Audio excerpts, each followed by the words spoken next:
You know, Barack Obama just posted some kind of tweet about something he did with the economy 11 years ago today. I reminded him that 9 years ago today, the UN-backed, US-led NATO destruction of Libya began.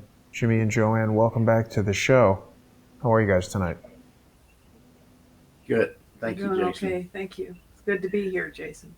Yeah, and I think people are coming to see Unseen Libya with Jimmy and JoAnne Moriarty every week on Monday because people want to know what's going on in Libya, and we're going to be talking in depth in 30 minutes when we begin on Patreon and Subscribestar about some of the details. But I know you guys wanted to share with us and the viewers, you know, some of the memories that you guys had and some of the things that you've spoken with people in Libya about. Basically, just remembering Libya before NATO got there. What did you want to share with us tonight? Well, you know, Libya was it was a closed shop, and all the information about Libya that was being put out by the media for years before we ever went in there was just not true. So when we went in Libya, we were expecting the very worst, you know. And I had bought Israel set up that pony. And so when we got there, it was a completely different place. And I had a squad of 4 great big, huge linebacker size security guys with us, you know, one at each corner to protect us from all these bad Libyans, you know. And after 2 days, I sent them home. And JoAnne and I found we could walk on the streets in Tripoli safer than we could anywhere in Houston. And the people in Libya are very, very friendly. They loved Americans, you know. They didn't like our government much, but they really liked Americans. And we found the Libyan people to be real innocent, real honest, good-hearted people, completely different from what we had heard. And we were very, very fortunate to kick off our business in a huge way on our first trip in there. That never happens ever. Nearly $1 billion contract first trip in, you know. And after that, we went back to Libya because everything happened so fast. We'd not set up our structure inside the country to do business. And so we had to go back and really find out how to do business in the country and, you know, what you could and couldn't do and learn who the people were, find an agent in Libya because we don't do the work inside any country. We do all our stuff in our factory. Long and short, people were great. That picture you've got right there is the hotel that we actually stayed in a lot. It was a 6-star hotel, great hotel. And on the 21st floor of that hotel, exactly where those windows are, is where I was shot at by Al-Qaeda and Muslim Brotherhood when they were chopping up a body on the beach right in front of us. And That's where we saw all the UN forces roll into Libya right in front of us. That's where we have pictures of it. But before that, when we were in Libya many times before 2011, the Libyans always wanted us to get, or especially Jimmy, to get some Libyan clothes. They're traditional clothes. You see them in it a lot. You see them, the long dasha type things that the men wear with the vest. And so Jimmy got some. He got some of those very nice clothes, and very comfortable. The cotton's almost like silk. Yeah. And he was wearing it one day. They had a guard at the door at the Corinthia before you went in. You had to bring all your.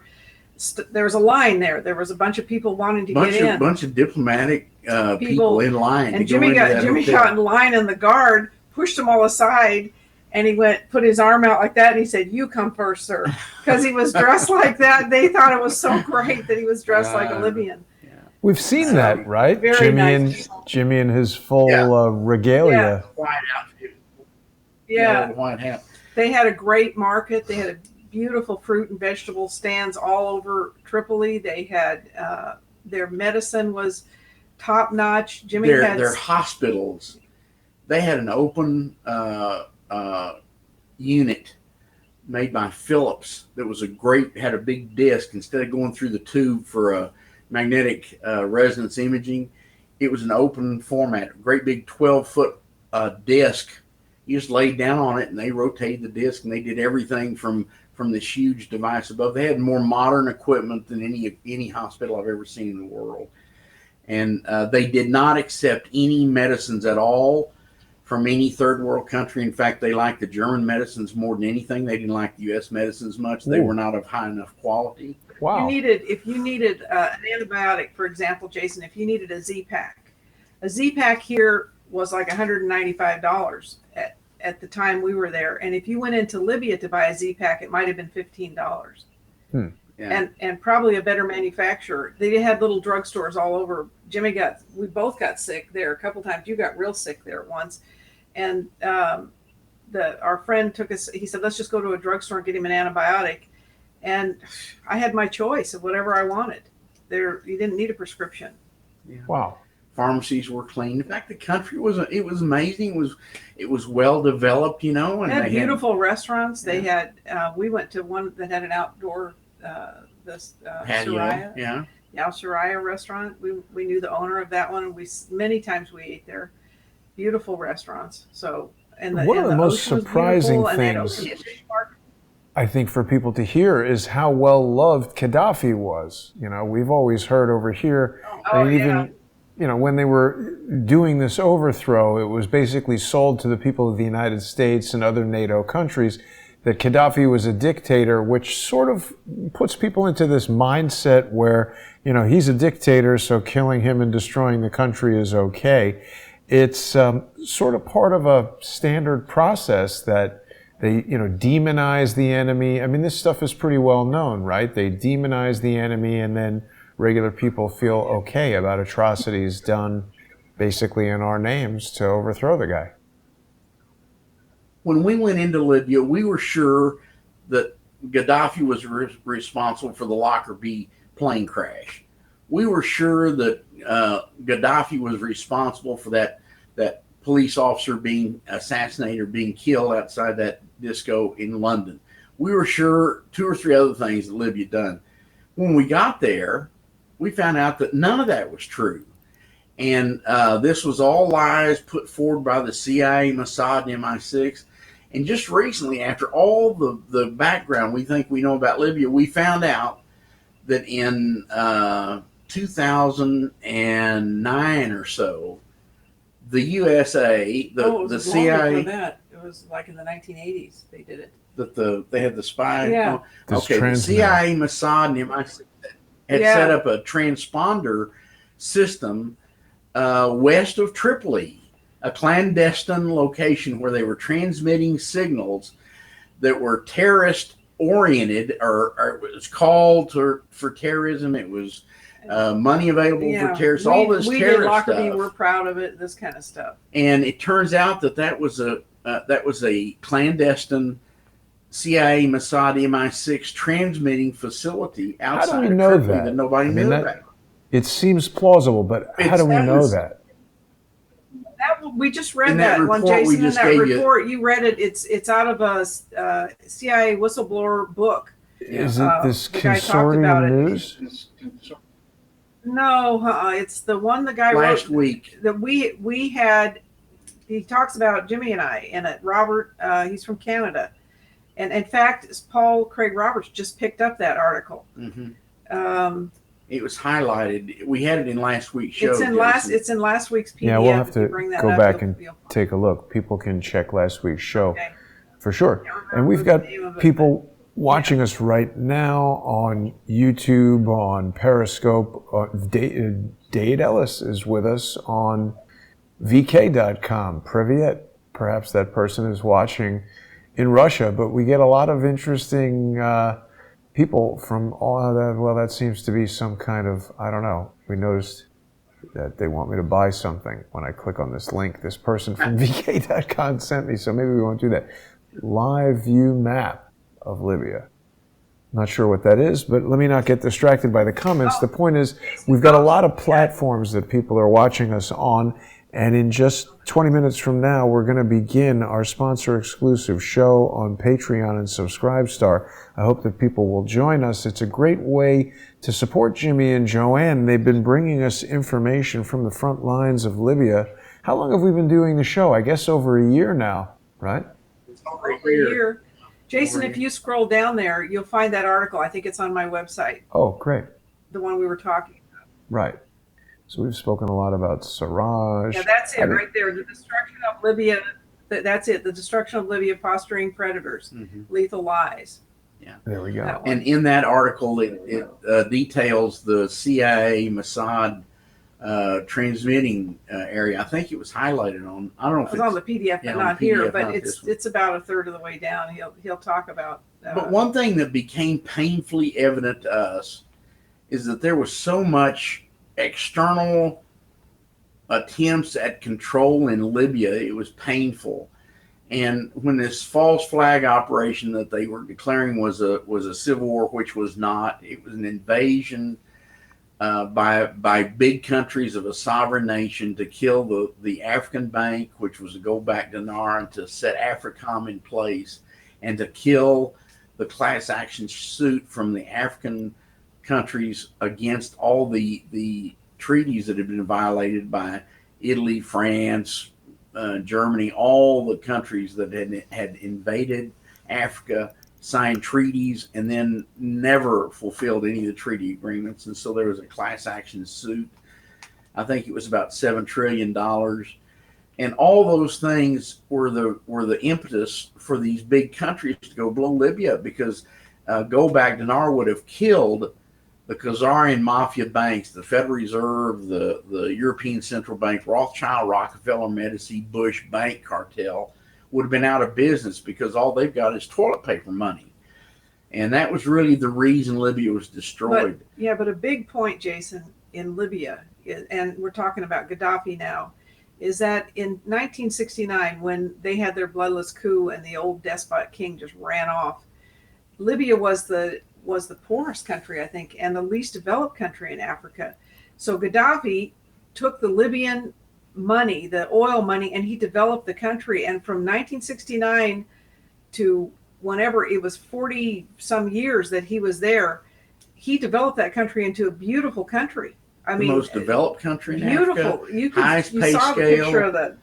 You know, the in the top 3 in the world for prenatal and postnatal health care. It was the people enjoyed the benefits from the natural resources that were in situ in Libya. The country operated on about 49% of their oil and gas income. The rest of the money was partitioned out amongst all the people. So they had a great life. Nobody had any debt. The country didn't have any debt. The people didn't have any debt. And they had more than $500 billion of cash or cash equivalents in the Federal Reserve, European Central Bank, Bank of Japan. All that was stolen the first week of the phony revolution by the banksters. Yeah. So always follow the money, and you'll see what's happened. But the foreign intervention in Libya continues to this day, and it's like the Libyan people don't have any say in how their country.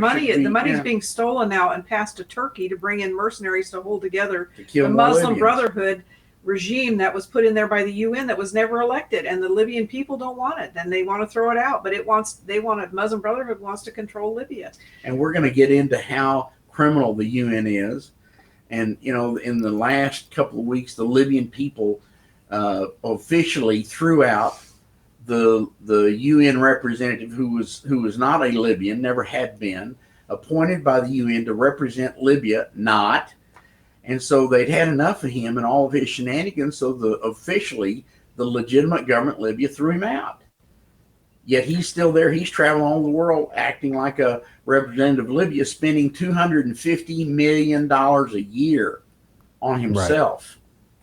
Right. It's interesting. Libyan people don't have water, electricity. We're talking about the evolution of Libya, but it's interesting to see the evolution of Gaddafi himself. He went from, I remember even in the 80s, it seems like he would appear in the military garb, but then towards the end of his life, he was more frequently seen in this traditional African-looking garb. What, if anything, can we say about that? He was the head of the African Union, and he considered himself an African because he was. Yeah. And so he was proud to be an African, and he wanted the united Africa, like the United States, is what he really wanted. But let me say this, Jason. Yeah. We never met Gaddafi, Jimmy and I. What we learned about Gaddafi, we learned from the people of Libya, and we stood with 2 million of them in Green Square out of 6 million in support of Gaddafi and their government in July 1st, 2011.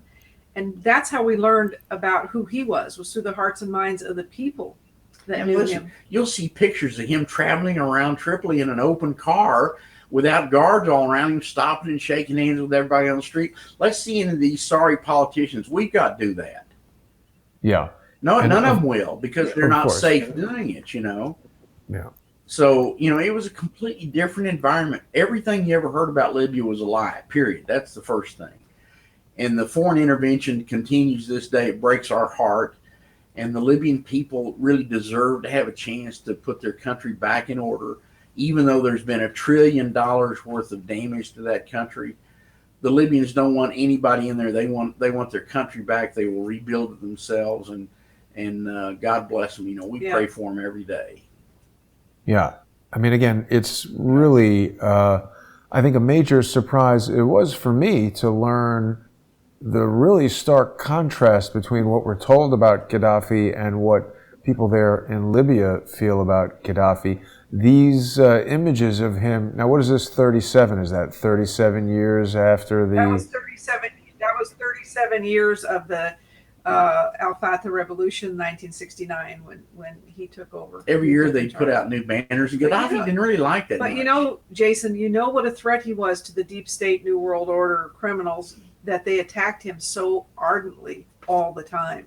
He was a huge threat. He had shared his country's wealth with the people. He gave the people a good life. This can't happen. That the oligarchs and the New World Order, they don't want to share any wealth with anybody. They want to control. So, you know, it was proof of how well it could work. Yeah. Right. And he was for a that, huge threat to him. well, they showed the world what happens to you when you do that. The murder of Gaddafi remains one of the most shocking. I mean, it's basically, you know, broadcast on cell phone. Not really seeing it here right now, but we don't need to show it. It's pretty gratuitous, and people have seen it many times. We're just Hillary about. laughed about it. She laughed about it. I don't know how people. About Gaddafi. I mean, that's the behavior of a psychopath. We saw he died. Ha ha ha. Right. You know. It's illegal in this country by the Constitution to target and assassinate leaders of countries.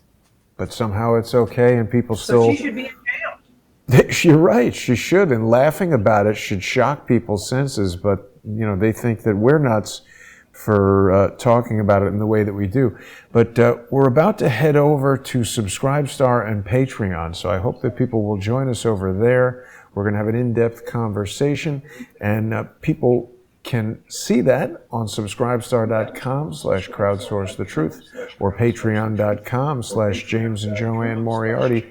I hope everybody will join us there in just 10 minutes. Looking forward to hearing the new information you guys have assembled for us. Great. Thank you. Thank you. Thank you.